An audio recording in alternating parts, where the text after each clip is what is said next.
Welcome back to our another episode of my perspective. இன்னைக்கு my பெர்ஸ்பெக்டிவ்ல எந்த டாப்பிக்கை பத்தி பார்க்க போறோம் அப்படின்னா, எந்த டாபிக்னு சொல்றதுக்கு பதில் யாரை பத்தி பார்க்க போறோம் அப்படின்னா, ஒரு பெரிய லெஜெண்டை பத்தி நான் இந்த எபிசோட்ல பேசணும் அப்படின்னு சொல்லிட்டு ரொம்ப ரொம்ப ரொம்ப ரொம்ப ஆசைப்பட்டு வெயிட் பண்ணி இந்த ஷூட்டை வந்து நான் ஷூட் பண்றேன். மறைந்த லெஜெண்ட் பாரதி ராஜா அவர்களை பத்தி தான் வந்து மை பெர்ஸ்பெக்டிவ்ல இன்னைக்கு வந்து நம்ம வந்து பேச போறோம். என்ன அப்படின்னா, அவருடைய படங்கள் பத்தி பேசணும் அப்படின்னா, ரிசர்ச் பண்ணதுல அப்பா இப்படி ஒரு டைரக்டரா அப்படின்னு எனக்கு நிறைய விஷயங்கள் வியக்க வச்சது.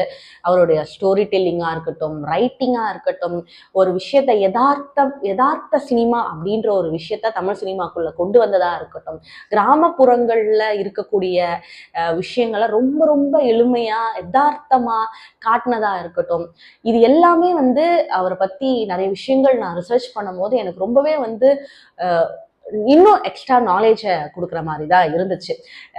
நிறைய விஷயங்கள் நான் காலேஜ் டேஸ்ல இருந்தே வந்து அவரை பற்றி ரிசர்ச் பண்ணியிருக்கேன், படிச்சிருக்கேன். ஏன்னா என்னோட ஃபிலிம் ஸ்டடீஸ் பண்ணும் போது வந்து எங்களுக்கு எக்ஸாம்பிளாக வந்து அவர் மூவிஸை வச்சு தான் வந்து எங்களுக்கு கிளாஸேலாம் எடுத்திருக்காங்க. ஸோ அந்த அளவுக்கு வந்து ஒரு லெஜெண்டாக அவர் வந்து இருந்திருக்காரு. ஸோ அவரை பற்றி பேசணும் அப்படின்னும் போது எதை பற்றி பேசலாம், எந்த ஆங்கிளை பற்றி பேசலாம், எந்த ஆங்கிளை எடுக்கலாம். ஏன்னா அவரை பற்றி பேசணும்னா ஒரு எபிசோட் பார்த்தாது, நிறைய எபிசோட் நம்ம வந்து பண்ற மாதிரி இருக்கும். சரி, நம்ம ஒரு ஸ்பெசிஃபிக்கா ஒரு ஆங்கிள் அவரை பத்தி பேசலாம் அப்படின்னு யோசிச்சுட்டே இருக்கும் போது வந்து சடனா எனக்கு ஒரு விஷயம் கிளிக் ஆச்சு. காலேஜ் டேஸ்ல வந்து நிறைய படங்கள் வந்து எக்ஸாம்பிளுக்கு அவரோட படங்கள்லாம் வச்சு இப்படிதான் வந்து கேமரா ஃபிக்ஸ் பண்ணணும், அதே மாதிரி ஃபர்ஸ்ட் டைம் வந்து ஒரு பொண்ணுக்கு வந்து க்ளோஸ் அப் வைக்கிறதா இருக்கட்டும், அவ்வளோ அழகா காட்டலாம், அவங்க இருக்கிற அழகை எப்படி இன்னும் நம்ம கேமரால அழகா காட்டலாம் அப்படின்றதெல்லாம் வந்து அவருடைய படங்கள் மூலமா நான் நிறைய விஷயங்கள் படிச்சிருக்கேன். அதே நான் இந்த பக்கம் வந்து என் அம்மா கூட வந்து நிறைய பாரதி ராஜா படங்கள்லாம் வந்து பார்த்துருக்கேன். அப்படி பார்க்கும்போது வந்து எனக்கு ஒரு விஷயம் எங்க அம்மா கிட்ட வந்து நான் எடுத்துக்கிட்டேன். என்ன அப்படின்னா, எங்க அம்மா எந்த படம் பார்க்கும்போதும் சரி, எந்தாச்சும் ஒரு பழைய படம் பார்க்குறோம் அப்படின்னா, பெருசா அந்த கேரக்டர் நேமா இருக்கட்டும், அந்த கேரக்டர் கொடுத்த இம்பாக்ட் என்ன, இதெல்லாம் என்கிட்ட சொல்ல மாட்டாங்க. ஆனா பாரதி ராஜா படம் அப்படின்னா, அந்த கேரக்டர்ஸ் எல்லாம் வந்து டக்கு டக்கு டக்கு டக்குன்னு ஞாபகம் வச்சிருப்பாங்க. அந்த ஃபீமேல் கேரக்டர்ஸை டக்கு டக்கு டக்கு டக்குன்னு ஞாபகம் வச்சிருப்பாங்க. அந்த ஃபீமேல் கேரக்டர் கொடுத்த இம்பாக்ட் என்ன அப்படின்றத எனக்கு எக்ஸ்பிளைன் பண்ணுவாங்க. அப்படிலாம் நிறைய விஷயங்கள் என் கூட ஷேர் பண்ணிப்பாங்க. சரி, நம்ம ஏன் வந்து பாரதி ராஜாவும் அவர் படைத்த பெண் கதாபாத்திரங்கள் பத்தி பேசக்கூடாது அப்படின்னு சொல்லிட்டு இன்னைக்கு மை பெர்ஸ்பெக்டிவ்ல பாரதி ராஜாவும் அவர் படைத்த பெண் கதாபாத்திரங்கள் பத்தி தான் நம்ம நிறைய விஷயங்கள் வந்து பார்க்க போறோம். நான் என்ன பெர்ஸ்பெக்டிவ்ல அவருடைய அந்த பெண் கேரக்டர்ஸ் எல்லாம் பார்க்குறேன் அப்படின்றத உங்க கூட நான் வந்து ஷேர் பண்ணிக்க போறேன். ஸோ உங்களுக்கு அது ரிலேட் ஆச்சுன்னா எனக்கு கமெண்ட்ல வந்து கமெண்ட் பண்ணுங்க.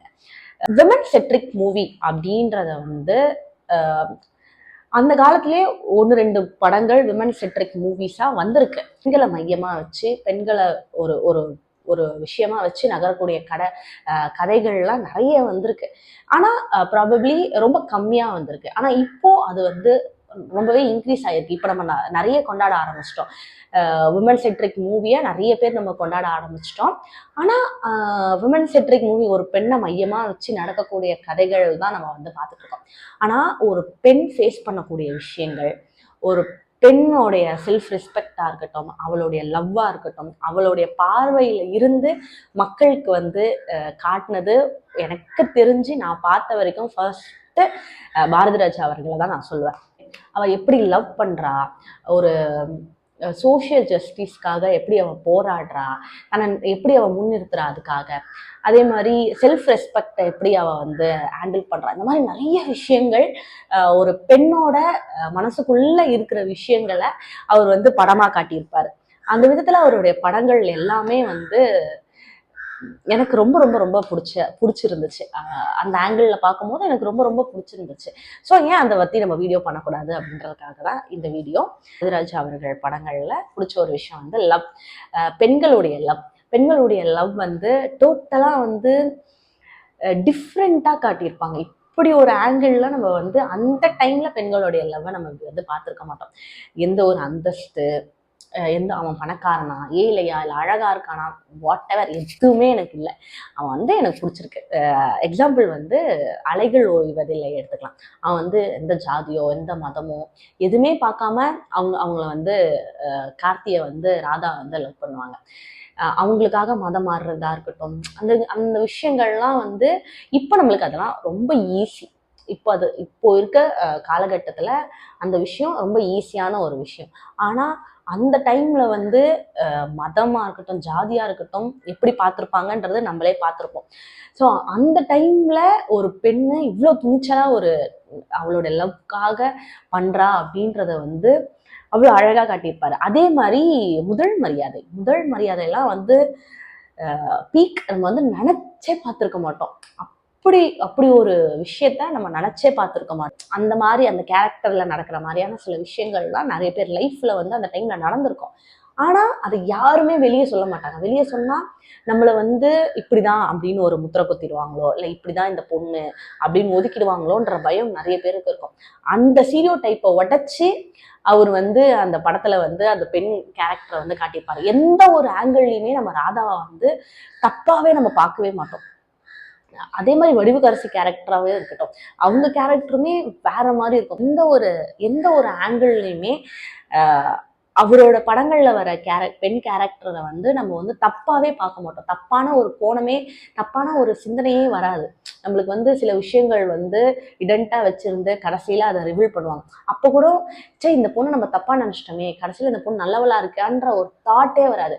த்ரூ அவுட் மூவி ஃபுல்லாமே அவருடைய படங்கள்ல பெண்கள் எல்லாருமே நம்ம பார்க்கும்போது ஓ அது வந்து இது வரைக்கும் நம்ம சமூகத்துல அந்த மாதிரி விஷயங்களை அனுபவப்பட்டு இல்லைனாலும் அதை பார்க்கும்போது நம்மளுக்கு வந்து அப்படின்ற மாதிரியான ஒரு கண்ணோட்டம் தான் நம்மளுக்கு கொடுக்குமே தவிர இது என்ன இந்த கேரக்டர் இப்படி இருக்குன்ற மாதிரியான ஒரு தப்பான ப்ரொஜெக்ஷனே அவரோட படங்கள்ல இருக்கவே இருக்காது.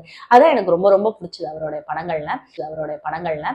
அண்ட் அதே மாதிரி வந்து செல்ஃப் ரெஸ்பெக்ட் அப்படின்ற ஒரு விஷயம் வந்து இப்போ நம்ம வந்து நிறைய பேர் அதை பத்தி பேசுறோம். எனக்கு வந்து எதுவுமே இல்லைனாலும் பரவாயில்ல, எனக்கு காசு பணம் வீடு எதுவுமே இல்லைனாலும் பரவாயில்ல, எனக்கு என்னோட செல்ஃப் ரெஸ்பெக்ட் தான் முக்கியம், அதுக்காக நான் என்ன வேணா செய்வோம், இப்படிலாம் நம்ம நிறைய பேர் பேசுறோம். ஆனா அந்த காலத்துல செல்ஃப் ரெஸ்பெக்ட் அப்படின்ற ஒரு வேர்டே, சுயமரியாதை அப்படின்ற ஒரு வேர்டே வந்து பெண்கள் நிறைய பேருக்கு என்னன்னே தெரியாம எதா இருந்தாலும் பரவாயில்ல, என் கணவன் சொல்றதுதான், என் கணவன் என்னை அடிச்சாலும் பரவாயில்ல, திட்டினாலும் பரவாயில்ல, என் கணவனுக்காக தான், என் சுயமரியாதை எல்லாம் விட்டு கூட என் கணவனுக்காக நான் என்ன வேணா செய்வேன் அப்படின்னு தான் நம்ம வந்து பெண்கள் வந்து இருந்திருந்தாங்க அந்த அந்த பீரியட் ஆஃப் டைம்ல. ஆனா அப்பயே செல்ஃப் ரெஸ்பெக்ட்னா என்ன, பெண்களுக்கு ஆண்களோட பெண்களுக்கு செல்ஃப் ரெஸ்பெக்ட் அப்படின்றது ரொம்ப ரொம்ப ரொம்ப முக்கியம் அப்படின்றத பாரதி ராஜா அவர்களுடைய படங்கள்ல கண்டினியூஸா காட்டியிருப்பாரு. எக்ஸாம்பிள் சொல்லணும்னா புதுமை பெண்லாம் கேரக்டர்லாம் வந்து வேற மாதிரி இருக்கும்.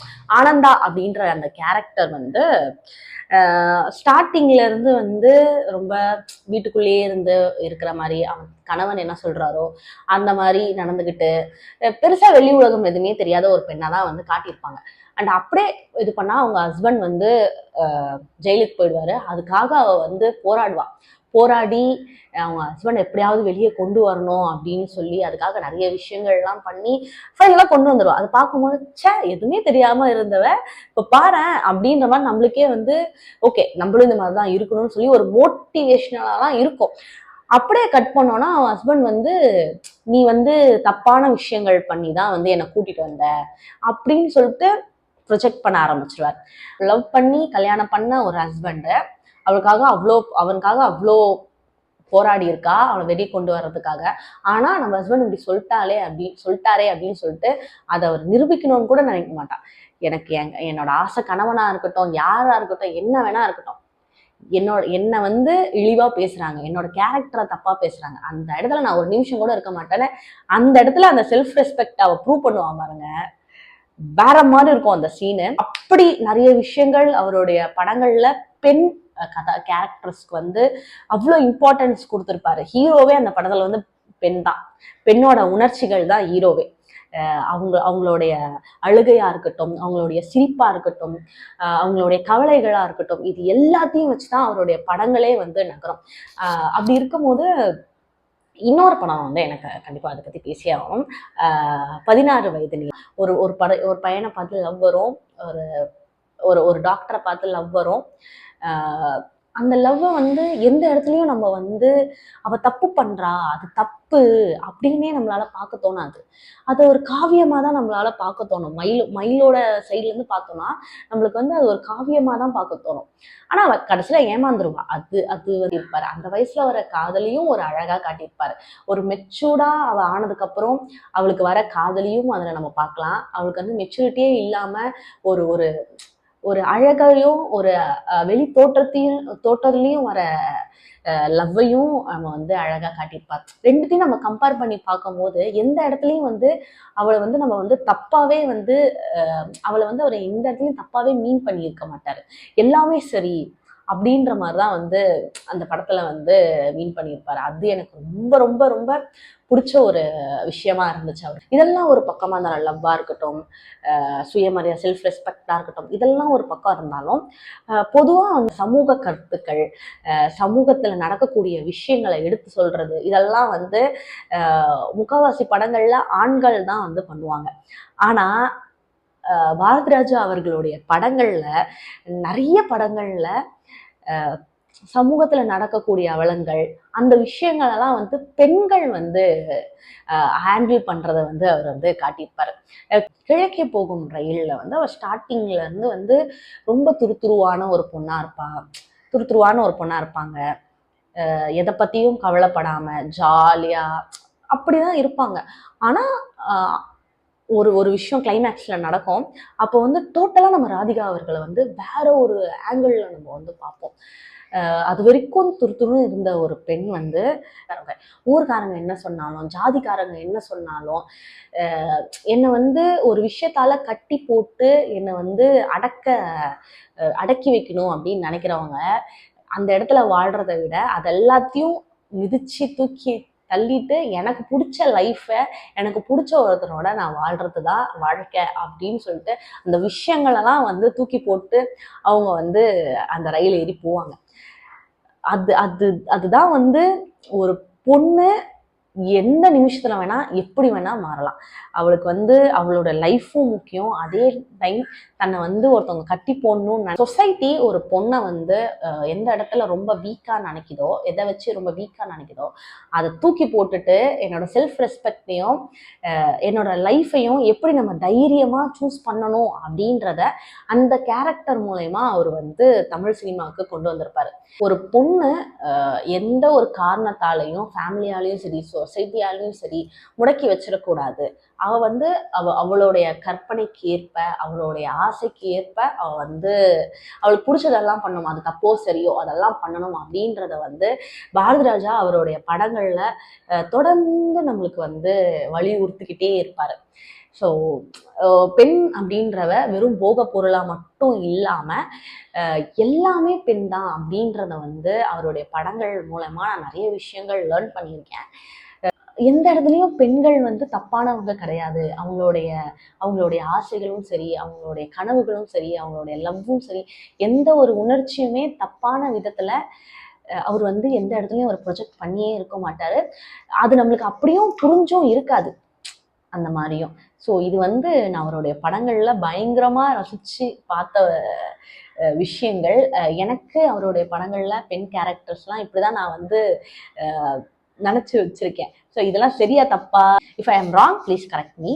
பட் இப்படிதான் என்னோட பெர்ஸ்பெக்டிவ் இருந்துச்சு அவருடைய படங்கள் பார்க்கும்போது. அவருடைய பெண் கேரக்டர்ஸ்க்காக அவர் ரைட் பண்ண விதம் வந்து எனக்கு இப்படிதான் வந்து கன்வே ஆச்சு.